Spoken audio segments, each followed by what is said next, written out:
and families for the Australian Jewish Association in a volunteer capacity, and is a director in industrial cybersecurity for an Israeli cybersecurity company. She played NCAA Division I basketball at Harvard University and holds an MBA from Georgetown University in the United States. And allow me to add that without Courtney, this event tonight would not be possible, so please make her feel welcome. Courtney Schneider.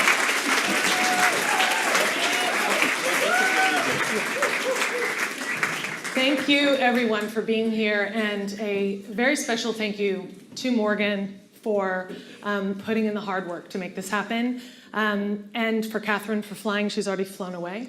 She flew down for just a number of hours to be here to speak, and for Senator Babet, for Cheryl and Aiden, these fearless leaders who are here today on this panel.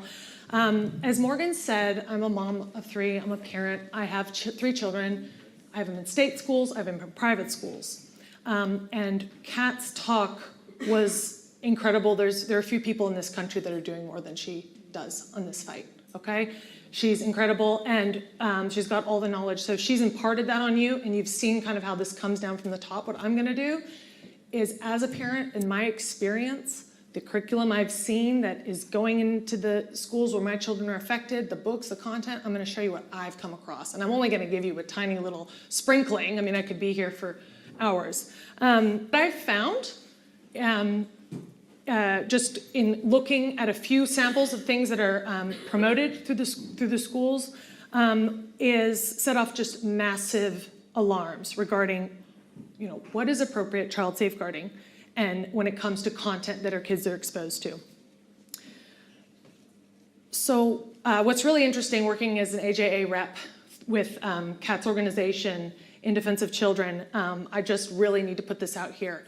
This group of people is the most diverse group of people you could ever possibly imagine. We have lesbians, gays, straight families, Christians, Jews, Muslims, Mormons, and we have transitioners, we have detransitioners. And what does that tell you? It tells you this is not political. This is moral. This is something that we not just should get behind, we must get behind. Protecting children, there's nothing more important. They do not have a voice. We are their voice. So I just want to start out by putting things into focus a little bit. This is one of my favorite quotes. It's by a man named Stafford Beer, who's a British management scientist, actually. And it's just a kind of a good way to approach a lot of different systems. The purpose of a system is what it does. You could apply that to a lot of different things. The purpose of a curriculum is the outcomes it creates. Let's look at just a couple data points. These aren't perfect data points, but it gives you some perspective. In 2011, you had 12 referrals in total to the Royal Children's Hospital Gender Clinic. With 12 referrals, you don't have a waiting list. In 2019 and 2023, there were Freedom of Information requests, which is data that is very difficult to get. And what they managed to receive were the waiting list numbers of minors waiting to receive medical interventions. That number has exploded from 472 to 1,290 in 2023. So, okay, there's some data points. And then just another quick data point is in March of 2024, it's been reported in a number of reports that violence in the education system is escalating at a very sharp rate. This includes assault, stalking, harassment, and it's at its highest levels we've seen in 3 years. So coming back to the goals of these well-being programs, the goals are, they sound great. Prevent bullying, prevent violence against women, promote respectful relationships. So, are these programs actually managing to attain these outcomes? So, I'm going to take you in a little bit of a deep dive into a couple examples of what we really mean by these, why these programs cause some issues. So from a very young age, now this is all, you can grab this right off the internet. They're all in different grade level PDFs, okay? And what we notice in these early year levels is that from a very young age, the concept of gender is introduced. Now you may ask, well, what's wrong with the concept of gender? That's a word, I get it. The way these folks define gender is dissociated from your physical biological sex, okay? So children are taught of a concept that disassociates them from their bodies. If anyone is familiar with psychological dissociation, it is a coping mechanism where a child disconnects with their body or their experiences to deal with stress, trauma, or overwhelming situations. This is not a healthy practice, in my opinion. These lessons are manufacturing confusion at a very young age. So you see, sorry, go back real quick. Sorry. You just see like the amount of times gender ideology words, certain terminology is mentioned throughout these things, and then by year 7, they're just given facts. Facts. There is a third gender called transgender. And then they start introducing porn. This isn't something that's like run by you ever. And if you ask to see it, I'll get to that later. Next slide, please. Next slide. So one more thing on the Respectful Relationships curriculum, because we only have 15 minutes here. There's a glossary of terminology, and I want you guys to really understand that this ideology or this way of thinking or this worldview is a very powerful tool when you look at just words, okay? If you can control speech, you can control minds. If you're not on board with this, you don't have to be, okay? I look at a lot of these words and I'm not a buyer, okay? I don't have to accept cisgender. These are not things that have the consensus of Australian parents or Australian non-parents, or this is not a collection of language that we have to take on. Okay, this is activist political language. Once you get up to the upper levels, you're looking at highly sexualized stuff. Just it goes right into children and young people are sexual beings and should be provided age-appropriate and compelling materials. Compelling, like. This is expository. It speaks for itself. There's so much more, and these are just little crumbs for you to get the idea of what this curriculum is doing. Next slide. The next sort of wave here that they are testing out in schools is called Building Respectful Relationships. This is a 208-page document you can grab right off the internet. I've printed out one back there if you want to look through it. Please don't take it home. I only have one. This program takes a whole of school approach. So it's not going to be limited to your health lessons, your well-being lessons. It's going to take a whole of school approach. This document is a fire hose of gender ideology. So whether you're on board with this or not, it's controversial. Schools are not in the business of teaching controversial topics. Every single page, practically, in this document has the word gender on it multiple times, okay? So there's that part of it. These are exercises that they give teachers to do with the kids. You can see here, this is make a personal ad for yourself, for your future partner. Lustful, sexy, generous, funny, and sometimes shy, seeking sexy freak out with similar, okay? I'm reading this too, it's offensive, it's disgusting, but if you are not absorbing this, your children are, okay? We have to face this. This is the worst thing I think I've probably ever seen. Gender cards. You gotta pick out the little cards that you like for your partner. They go through puberty.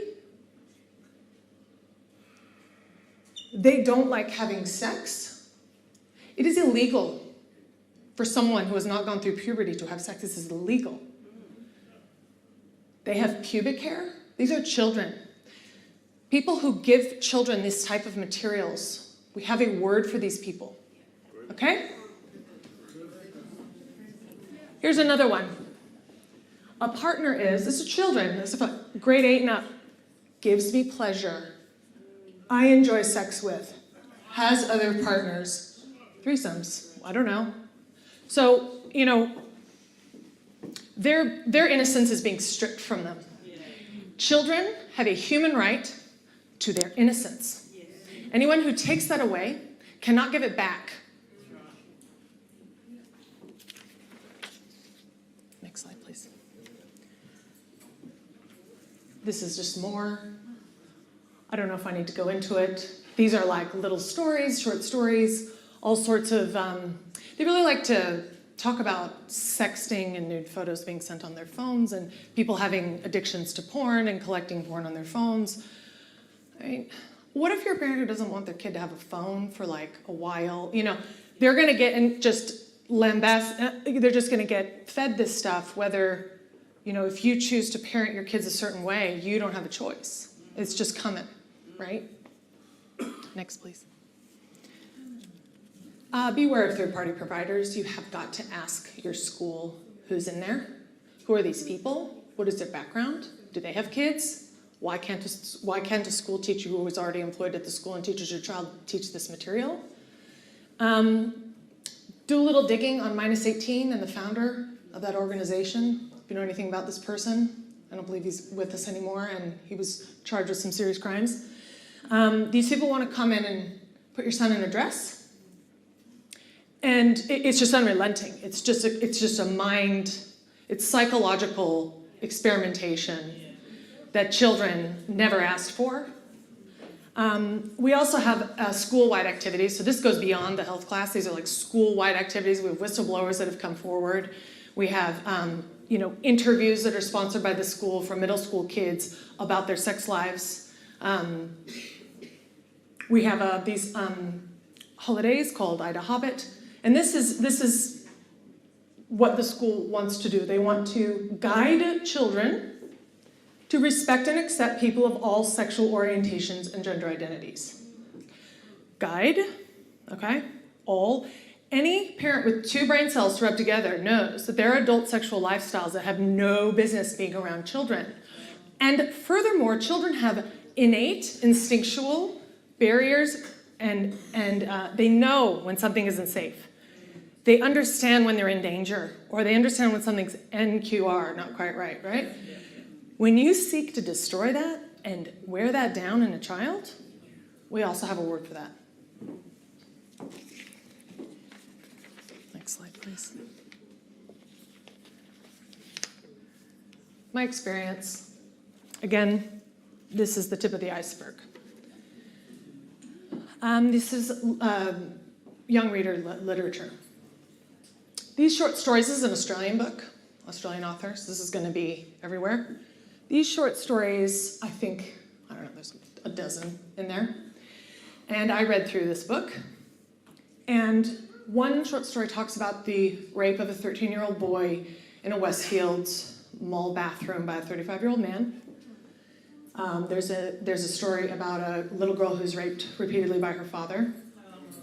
Those erotic sex scenes. So we're looking at topics of sexual violence, pedophilia, incest, rape, and erotica for kids.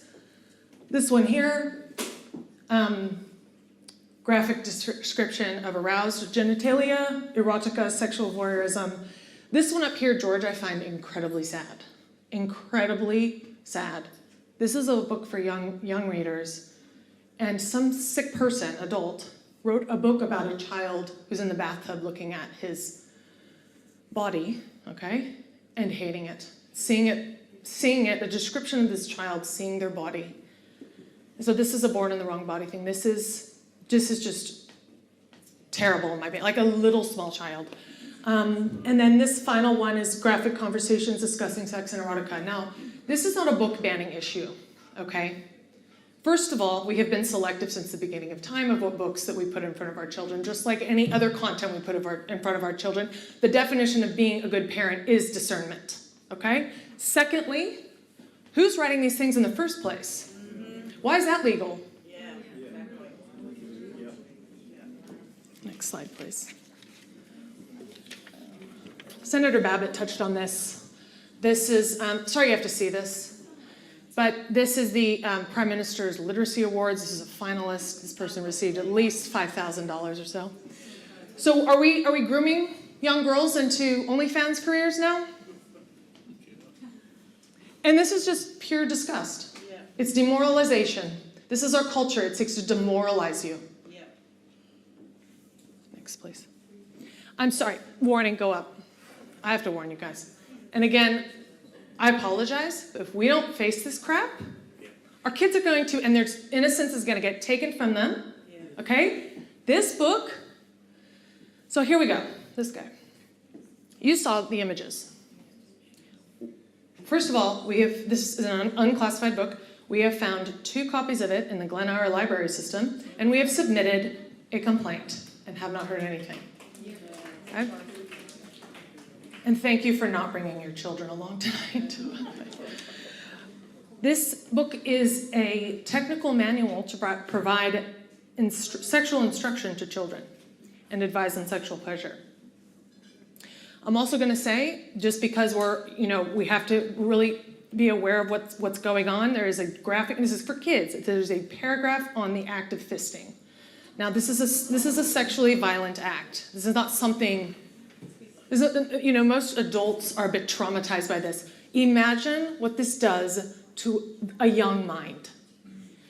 Young minds cannot process this stuff in any sort of way that is healthy at all.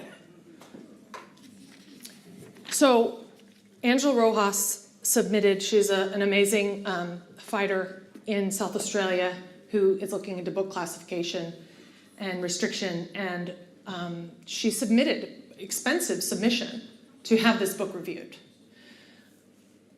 Tristan Sharp of the Australian Classification Board responded, declined to classify that book with those images you just saw, and said, in the board's view, this publication can be accommodated in the unrestricted classification as within the context of publication. It is not high in impact or offensive. And the treatment of sex and nudity is also not high in impact and not exploitative, offensive, gratuitous, or detailed.